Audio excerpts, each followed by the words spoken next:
know the why human trafficking work is needed, to fight for the freedom of modern-day slaves. But love, passion, commitment isn't all you need to be an effective and successful anti-trafficking advocate. Learn the how.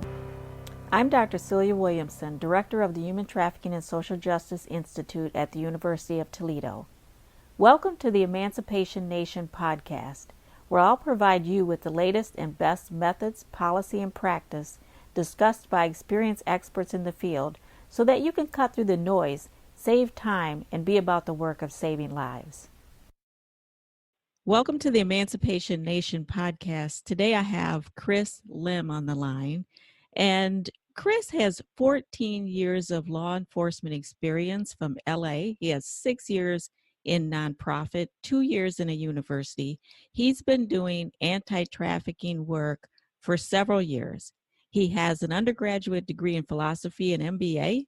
He's starting his PhD program in human trafficking with that focus at the University of Alabama. And so my first question, Chris, is how does an undergraduate philosophy major and an MBA person get into the field of anti-trafficking work? That's a great question. And, you know, I used to tell friends and family when I was getting my undergrad work in philosophy and asked, what in the world do you do with a philosophy degree? I would tell them, well, everybody does philosophy every day. I think that's the case with understanding human trafficking and the complexities and issues around that. And then in terms of my master's in business administration, that has really come into play in terms of helping me, I think, understand how the business community and other communities need to begin to understand each other and collaborate and cooperate well together around this particular issue. I think that, at least in my mind, kind of the bigger perspective for me is because I look at my life and kind of the trajectory professionally that I've had over the last 20 plus years. And I just really think that when you are struck with a cause like this that is important and you really feel like you need to do something about it, you just take the strengths and the talents that you have and where you have them and apply those to this issue and this cause and make a difference where and how you can.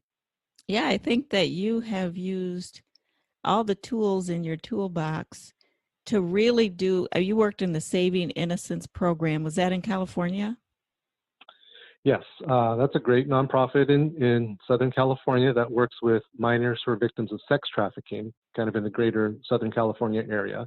Well, you've done that. You've done End Slavery in Tennessee. You have and currently work with the International Justice Mission, and you've trained people in the Philippines and Cambodia and Kenya, and you're doing one for Bangkok virtually. So currently, you also serve right now as, what's your job at the University of Alabama?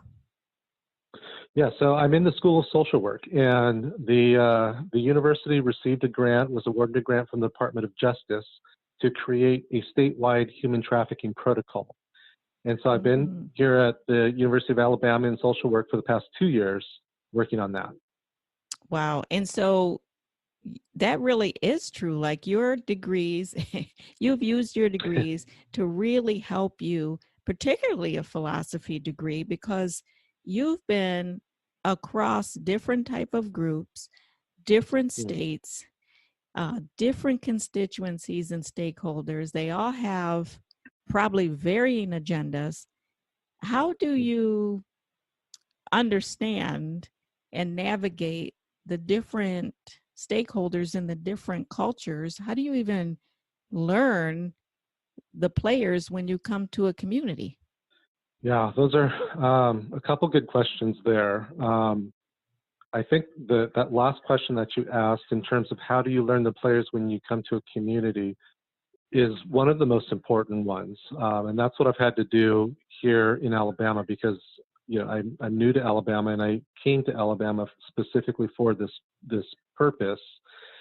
And so I had to kind of learn who were the important people that are already, because Alabama, like every other state and every other country, has some champions, right? They have people Mm-hmm. that have been working for years Mm-hmm.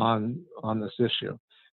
So find out who those people are, and find out, where the strengths are and where the gaps are, and try to work with them to help identify solutions. But then in your previous question, in terms of, you know, understanding everybody has a different role, right? And everybody has different priorities and responsibilities, frankly. And so I think coming at it from with that understanding of realizing that the priorities and responsibilities of law enforcement are different than that of social service, which is different than that of our legal community, which is different from that of our medical community. And, everybody has a different role to play. And Mm-hmm. that's why it's so important that we take this collaborative and coordinated, approach together, so that we're all bringing our different strengths and talents to the table to work together. Yes. And thank you so much for making that clear. And I know I asked you 50 questions in one paragraph because I'm so excited because because you're taking the right steps. And Mm, I see that as a problem across states. When somebody comes and they say, we're law enforcement, we're the criminal justice mhm, system, we're the most important people in the room. The rest of you all, you can contribute something, but we're really important. Or, healthcare comes to the room. No, we are so important. We are healthcare. And everybody mhm, else, you guys do a little something, something, but we are the most important. And what you actually do is come to the table and try to even the playing field, listen to all the people. Um, every single person and entity is important. And so, mhm. how do you do that though? How do you get Yeah. a community to say, I'm no more important than healthcare, than attorneys, than prosecutors, than social workers, than counselors? How do you do that? Mm. That's a that's $1 million question, I guess, Yeah. because it's really it, it requires everybody to check their egos and their agendas at the door. But how do you get somebody to do that is another story, right? Um, and so I think part of that is not just paying lip service to the importance of everybody's roles and responsibilities, but really honoring that, and talking to each of those agencies, but really the specific person that you are working with in that agency or that organization, and letting them know that your role truly is important. I'm not just saying that, that it's Mm-hmm. important that we understand this issue from your perspective and understand the strengths and challenges from your agency or your organization.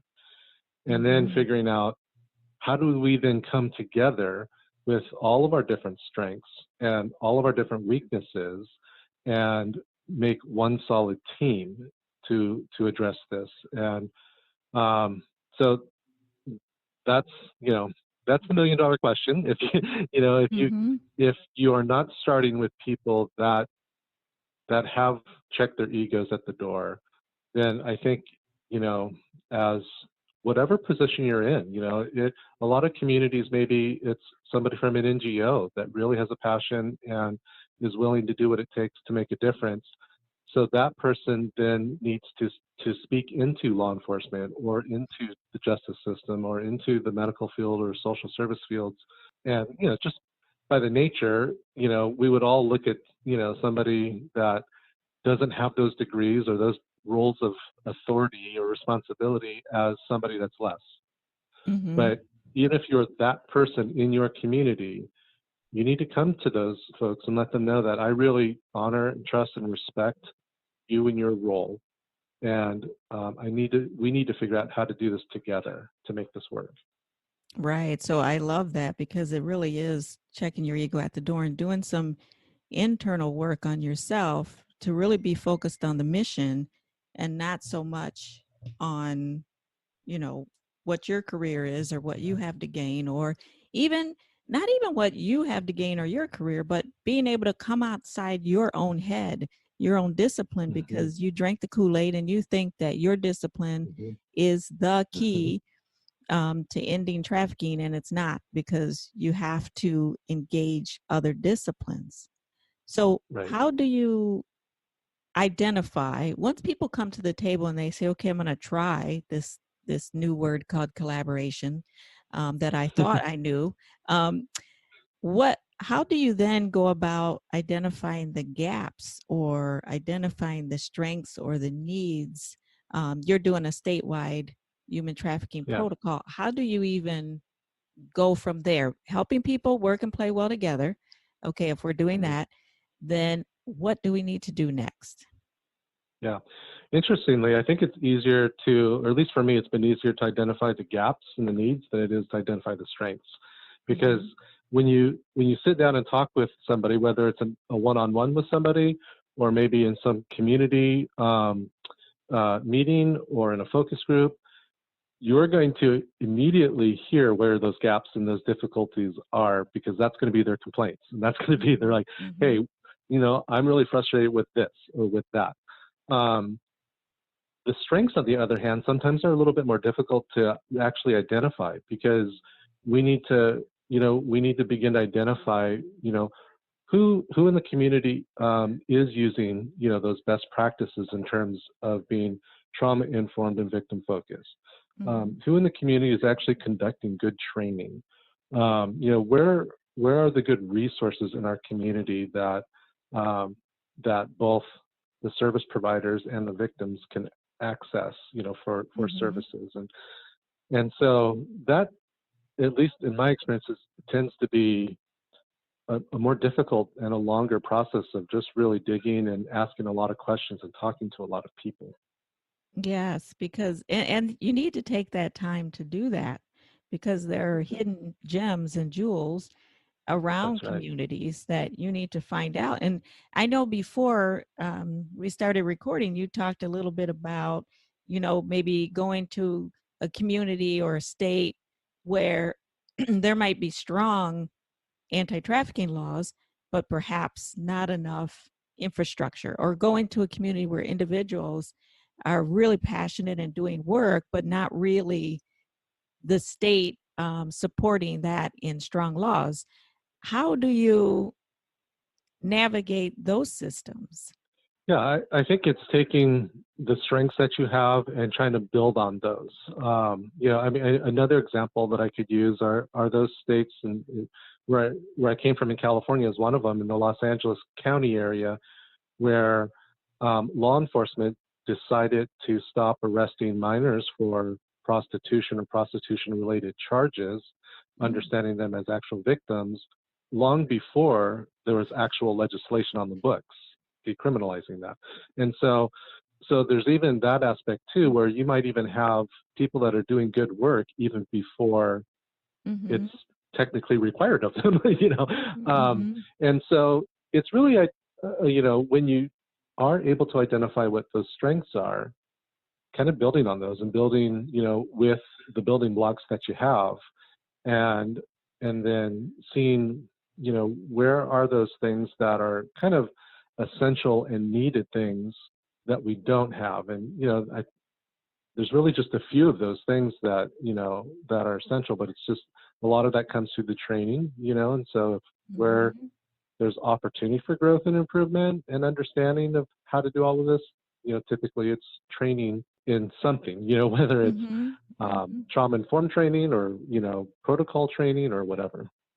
Yeah, so it seems like these communities, these cities, these states, as you move in social work, we would say those are your clients, and you're Hmm. helping your clients to grow and change in the way that they said they wanted to grow and change. And so That's right. the more I listen to you, the more I think that this philosophy degree um, is really, really useful. And maybe we should do more of that, because that really helps you focus on more of the the mega skills, the people skills, those Yeah. things that move people all at the same time in a direction.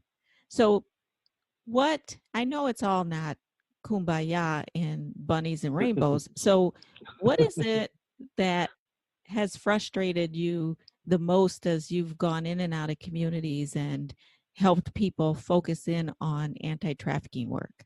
A lot of the hindrances to communities being effective, and even, I guess, an agency and organization really does come down to um, somebody or an agency that has an agenda or an ego that overshadows.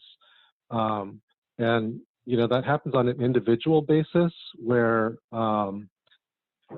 there might be an individual in a community that causes disruption in the anti-human trafficking efforts because they want their light to shine bright, or brighter than everybody Mm-hmm. else's, and so it actually hinders the work. It could Mm-hmm. be an agency that, even giving an agency the benefit of the doubt and understanding that whether you're talking about law enforcement or social services or child welfare or whomever, everybody is strapped with resources and all of that, and probably have policies and protocols that don't align well with trauma-informed, victim-focused, provision of their particular service or discipline. Mm-hmm. Um, and so sometimes, that's an obstacle that we need to overcome, and we need to take a look at some of those things and say, if these are the objectives that we're trying to accomplish, are our existing processes or protocols or policies allowing us to reach those end objectives? Mm-hmm. And really take a look, at your policies and your protocols and your own attitude if you're an individual causing the problems. Mm-hmm. Um, Mm-hmm. you know, am I helping the cause or am I hindering? Yes. And is there something you can do, or what would you suggest if there is a person or an agency that is going left when everybody's going right, or an agency that wants to compete instead of collaborate? Is there something that you would suggest, or is that something that, well, we all just need to go right and let that agency or that person go left? What would you suggest? I think it would just depend on the specific circumstance. I don't think that we can just kind of have a blanket procedure or policy, if you will, of like, hey, if one Mm-hmm. person's going that direction, because we have to consider, what's the impact of that agency moving in a different direction, or Mm-hmm. individual. Mm-hmm. And if that impact is significant enough, then we really need to do all that we can to help, coach or bring along that agency into the correct perspective. Mm-hmm. Um, and then maybe on a micro level, there might be things where we are perceiving something as moving, left when everybody else is moving right.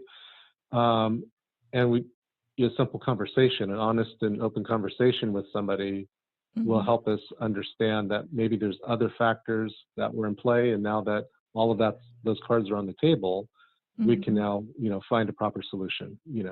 Yeah, I love that, because that, understanding the impact, if the impact isn't that great, that maybe we choose to let that agency or that individual. But if the impact is great, then having open and honest conversations and not becoming a member of this dysfunctional family where secrets are kept and nobody speaks Hmm. and we just keep things fractured.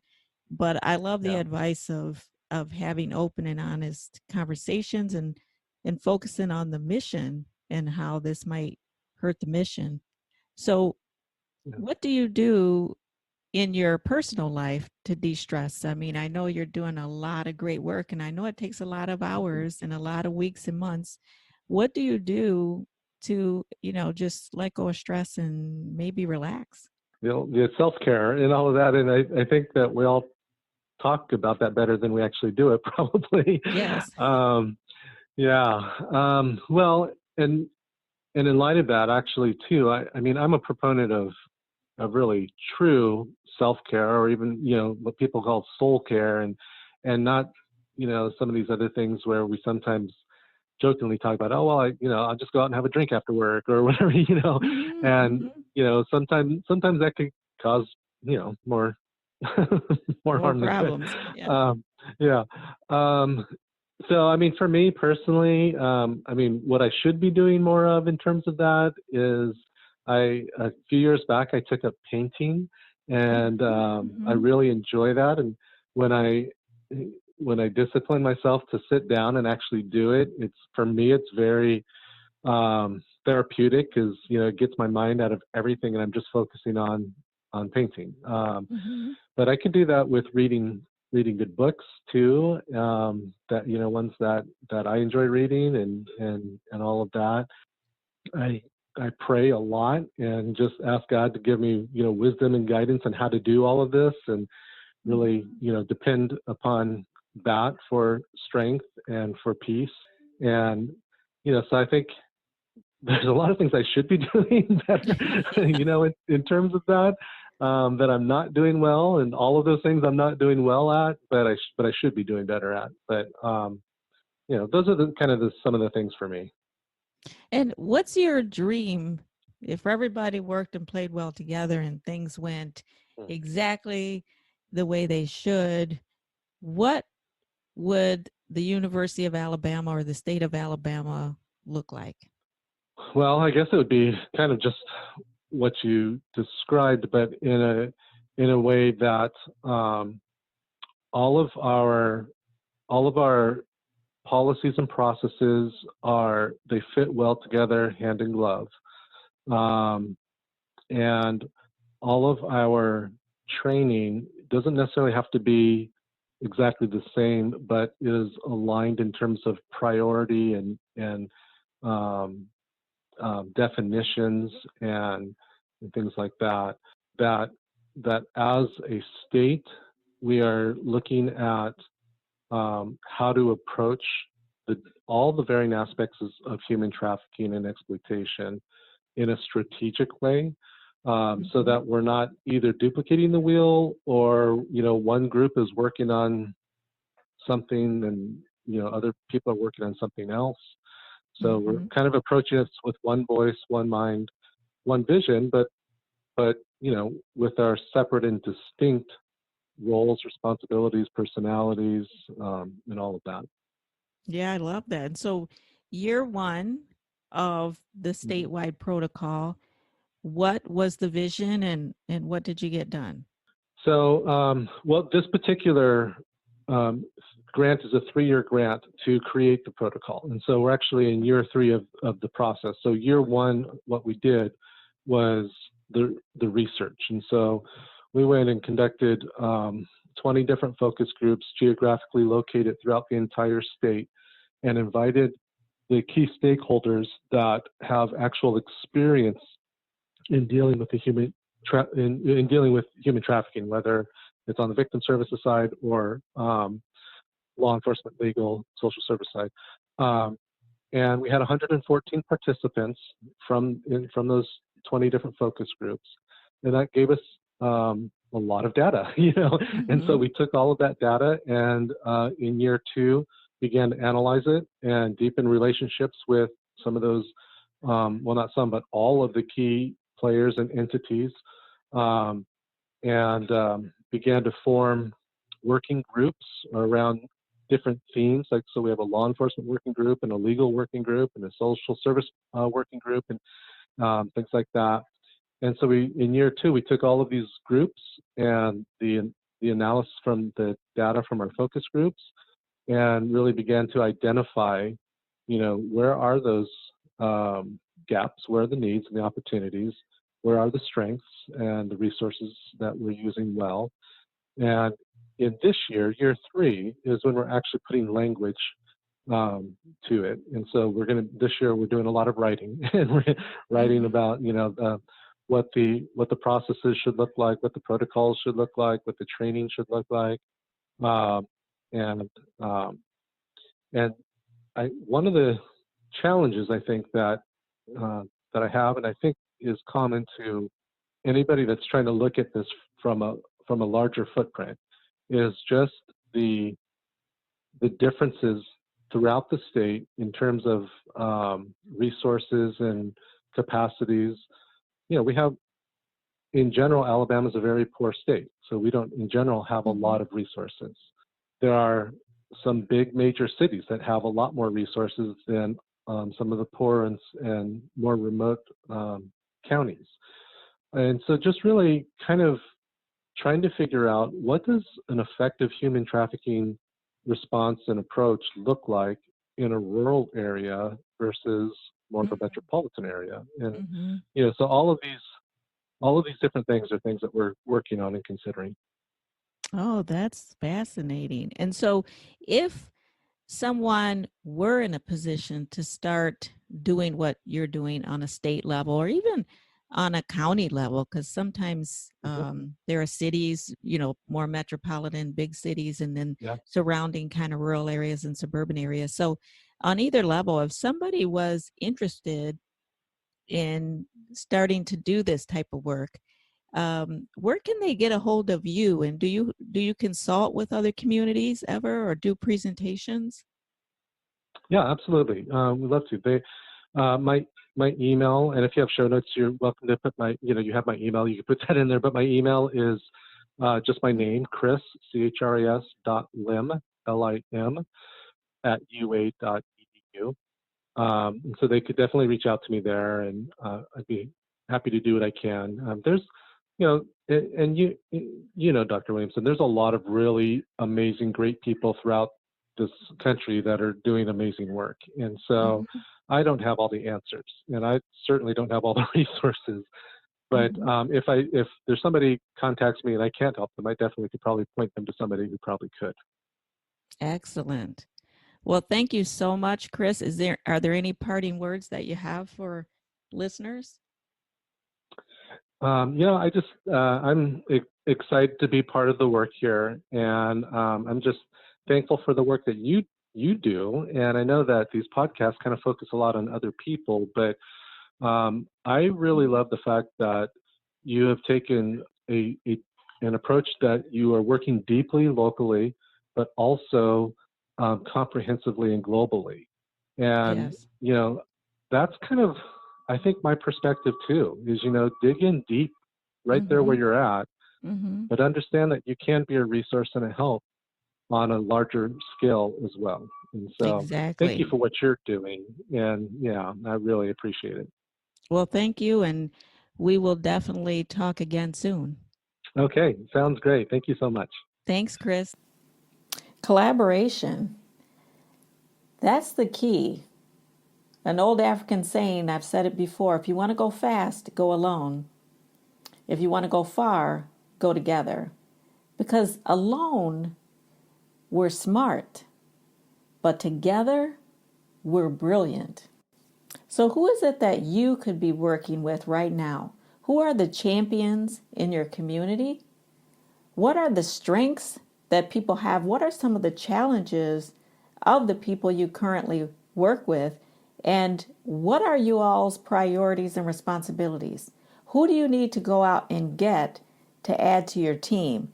Who are the people or the person that you don't speak to today because you don't really like them? But remember, it's not about you. It's about the mission. And Chris, I'm sure, has worked across states and has come across people that he wasn't a great fan of, but yet he put the differences aside and did the work. The best collaborations create something bigger than the sum of what each person can create on their own. And everybody brings certain skills to the table. What we have to be smart enough to do is to figure out what that talent is and what that person's strengths are, and then put that person in charge of projects that really focuses on having them highlight their strengths. I think Albert Einstein said it best, everybody is a genius. But if you judge a fish by its ability to climb a tree, then you miss that person's genius. And some of us are too worried about our titles and our prestige to actually roll up our sleeves and do the work. We shouldn't be so concerned about who gets the credit as long as the job gets done. I'm sure you heard that saying about this is not my job. There's a story about 4 people named everybody, somebody, anybody, and nobody. And there was an important job to be done, and everybody was sure that somebody would do it. Anybody could have done it, but nobody did it. Somebody got angry about that because it was everybody's job. Everybody thought anybody could do it, but nobody realized that everybody wouldn't do it. It ended up that everybody blamed somebody when nobody did what anybody could have done. Chris has jumped in there with courage and bravery to enter new communities time and time again, build relationships, get invited to the table, and then cleverly and brilliantly help change the lives of people and help move the issue forward. Thank you, Chris, for all you do to create change in this area. You are truly an amazing individual. And for those listening, if you have not subscribed to the Emancipation Nation podcast, please do so. Please leave us a review, because the more reviews we get, then the more people find the podcast and will learn a lot about advocacy.